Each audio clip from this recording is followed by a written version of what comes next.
अवैध बांग्लादेशियों का मुद्दा पिछले कई वर्षों से भारत में एक बड़ा राजनीतिक मुद्दा रहा है। अक्सर बांग्लादेशी घुसपैठियों के मुद्दे पर पश्चिम बंगाल में बीजेपी और टीएमसी के बीच ठनी रहती है। पिछले करीब 2 हफ्ते से पश्चिम बंगाल में अवैध तरीके से रह रहे बांग्लादेशियों में भगदड़ मची हुई है। अवैध बांग्लादेशियों के भागने की वजह है SIR यानी स्पेशल इंटेंसिव रिवीजन। पश्चिम बंगाल ही नहीं बल्कि उन राज्यों से भी अवैध बांग्लादेशी भाग रहे हैं जहां SIR हो रहा है। दरअसल पिछले कुछ दशकों में बड़ी संख्या में चोरी छिपे बांग्लादेशी घुसपैठिए भारत में घुस आए हैं। ये बांग्लादेशी घुसपैठिए भारत के कई राज्यों में चोरी छिपे या अपनी पहचान बदल कर रह रहे हैं। बीते कुछ समय से कई राज्यों से बड़ी संख्या में बांग्लादेशी घुसपैठियों को पकड़ा भी गया है। हालांकि अब SIR शुरू होते ही ये अलग अलग राज्यों की झुग्गियों से निकलकर झुंड के झुंड बांग्लादेश की तरफ भाग रहे हैं। मीडिया रिपोर्ट्स के मुताबिक भारत बांग्लादेश बॉर्डर पर तैनात एक BSF अधिकारी के मुताबिक SIR की वजह से बॉर्डर पार करने की कोशिश करने वाले अवैध बांग्लादेशी नागरिकों की संख्या तेजी से बढ़ गई है। नॉर्थ 24 परगना, मुर्शिदाबाद और मालदा में बॉर्डर पर बिना फेसिंग वाले हिस्सों से बड़ी संख्या में बांग्लादेशी लौटने की कोशिश कर रहे हैं। चेक पोस्ट पर छोटे बैग और सामान लेकर लोगों की लाइन लग रही है जो खुलेआम मान रहे हैं वे बांग्लादेशी हैं और कई वर्ष पहले गैर कानूनी तरीके से भारत में घुस आए थे। वहीं जब हकीमपुर चेक पोस्ट पर टाइम्स नाउ नवभारत की टीम पहुंची तो देखिए वहां के हालात क्या थे।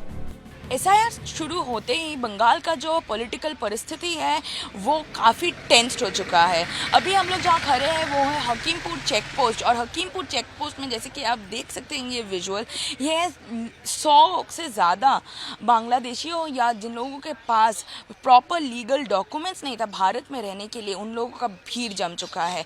और ये सिर्फ एक बॉर्डर का तस्वीर नहीं है, वाकई ये बहुत ही सारे बॉर्डर्स का तस्वीर है जहाँ नोदिया भी आता है, कुछ बिहार भी आता है। पर इन लोगों के पास डॉक्यूमेंट्स नहीं था, फिर भी ये लोग कैसे रह रहे थे बंगाल में। और नॉर्थ 24 परगना जहाँ ये जगह है वो काफ़ी 3 घंटे का दूरी में है, एकदम सिटी के नज़दीक, कोलकाता के नज़दीक। कैसे रह रहे थे ये लोग, इधर लोगों से पूछ लेते हैं। दीदी आप कहाँ से आए हो? বুঝিনি ও ভাষা। हाँ जी, হিন্দি বুঝিনি। কোথা থেকে এসেছেন? আটগড়া থেকে। আপনি বাংলাদেশ থেকে কবে এসেছেন? এই 7-8 মাস আগে। এখানে কি করতেন? ওই স্বামীরা কাজ করতো, আমরা বাসায় থাকতাম। আপনার কাছে কোনো লিগ্যাল পেপার ডকুমেন্ট কিছু ছিল? না।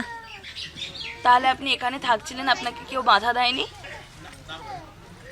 না। এখন চলে যাচ্ছেন কেন? ওই SIR শুরু হয়েছে এই কারণে চলে যাচ্ছি।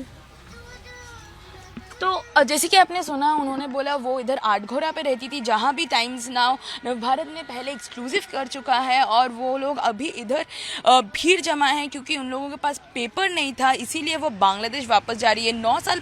9 महीने पहले वो आई थी कलकत्ता में रहने के लिए, और अभी वो लोग वापस जा रहे हैं क्योंकि उन लोगों के पास कागज़ नहीं था। और भी थोड़ा ज़्यादा बात करेंगे लोगों से और पूछेंगे। दादा आप कब आए हो? करीब 20 साल पहले। 20 साल पहले इधर कैसे आए हो? कैसे मतलब मेरे पापा और मम्मी के साथ आए थे, तब मैं बहुत छोटा था।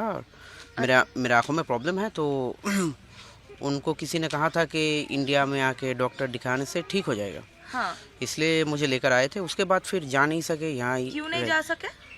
क्योंकि हम इनलीगल तरीके से आए थे, इसलिए जा नहीं पाए। तो इलीगल तरीके से आए थे, इधर कोई लीगल पेपर कुछ बनाए थे उसके बाद? नहीं, उसके बाद कुछ बना नहीं पाए थे, क्योंकि कुछ बनाने के लिए तो पुराना कुछ डॉक्यूमेंट्स जो है दिखाना पड़ता है जी। वैसा तो कुछ था नहीं, इसलिए दिखा नहीं पर पाए। आप जब डॉक्टर दिखाने जाते थे या कंसल्ट करने जाते थे तब आपका कुछ मांगते नहीं थे, ID प्रूफ या कुछ सर्टिफिकेट? नहीं, ऐसा कुछ तो मांगते नहीं थे। कभी ऐसा कुछ ज़रूरत पड़ा नहीं है जी। तो जहाँ रहते थे उधर भी घर भाड़े पे लेने के लिए कुछ लीगल डॉक्यूमेंट्स नहीं मांगे कोई? नहीं, ऐसा कुछ तो कभी मांगता नहीं था। पहले तो इतना कुछ ज़रूरी था नहीं, ऐसे ही दे देते थे। फिर हाँ। हम 20 साल एक ही जगह पे रह गए थे ना। कहाँ रहते थे आप? हम डानकुनी में थे। अच्छा, तो आप लोग अभी क्यों वापस जा रहे हो? वापस अभी जा रहे, देखिए एक बात जो है, SIR तो हो रहा है जी, ये एक बात है, और दूसरा बात यह है कि कुछ दिन पहले से हमारे वहाँ पे एक बात हो रहा था कि यहाँ एसआईआर होने के बाद एक कैंप बनाया जाएगा जहाँ दूसरे देशों के जो लोग हैं यहाँ आके रहते हैं उनको वहाँ ले जाएगा। डर से जा रहे हो? डर मतलब हाँ वो तो है ही, ज़रूर है, क्योंकि मेरा पूरा फैमिली है मेरे साथ, तो उन लोगों को लेकर तो मैं कोई रिस्क नहीं ले सकता। कौन कौन है, कौन कौन रहते थे? मेरे मम्मी, मेरे पापा और मैं, बस 3 ही लोग। अच्छा, तो जैसे कि आपने अभी सुना कि वो लोग वापस जा रहे, करीब 20 साल पहले आए थे और 20 साल पहले डॉक्टर दिखाने के लिए आए थे, उसके बाद वो लोग वापस नहीं गए। और क्यों नहीं गए? क्योंकि इलीगल तरीके से आए थे तो इसलिए वापस जा नहीं पाए।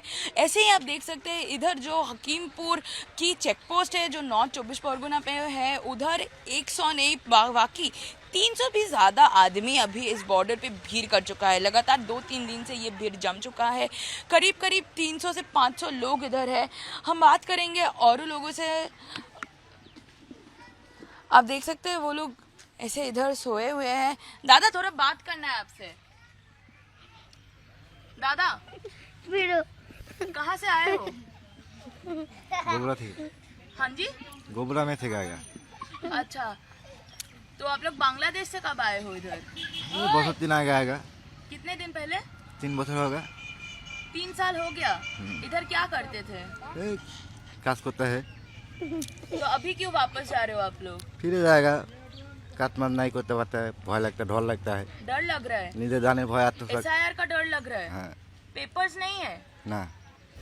दरअसल 4 नवंबर से पश्चिम बंगाल में एसआईआर की प्रक्रिया शुरू हुई और नवंबर के पहले हफ्ते में ही करीब 100 अवैध बांग्लादेशियों को भारत बांग्लादेश बॉर्डर पर अलग अलग जगहों से बीएसएफ ने दबोचा था। एसआईआर प्रक्रिया शुरू होते ही भारत बांग्लादेश बॉर्डर पर जबरदस्त चौकसी है। दरअसल अवैध बांग्लादेशी घुसपैठियों को अब ये डर सताने लगा है कि अब उनकी बांग्लादेशी पहचान उजागर हो जाएगी, इसी वजह से वो यहाँ से भागने लगे हैं। दरअसल एसआईआर के मुद्दे पर टीएमसी और बीजेपी के बीच जमकर तनातनी देखने को मिली थी। लगातार दोनों दलों की तरफ से एक दूसरे पर निशाना साधा जा रहा है। एसआईआर पहले चरण में बिहार में हुआ था, जहां विधानसभा चुनाव भी समाप्त हो गए हैं। विधानसभा चुनाव के दौरान बिहार में विपक्ष ने एसआईआर को मुद्दा बनाने की कोशिश भी की थी। वहीं अब दूसरे चरण में पश्चिम बंगाल, उत्तर प्रदेश, तमिलनाडु, राजस्थान, पुडुचेरी, मध्य प्रदेश, लक्षद्वीप, केरल, गुजरात, गोवा, छत्तीसगढ़ और अंडमान निकोबार में एसआईआर हो रहा है। हालांकि इन सब के बीच सबसे बड़ा सवाल यही है कि आखिर कैसे भारत में इतनी बड़ी संख्या में अवैध बांग्लादेशी रह रहे हैं। आखिर वे इतनी आसानी से बॉर्डर पार करके कैसे भारत में घुसपैठ करते हैं और कई बार आसानी से फर्जी दस्तावेज भी बना लेते हैं।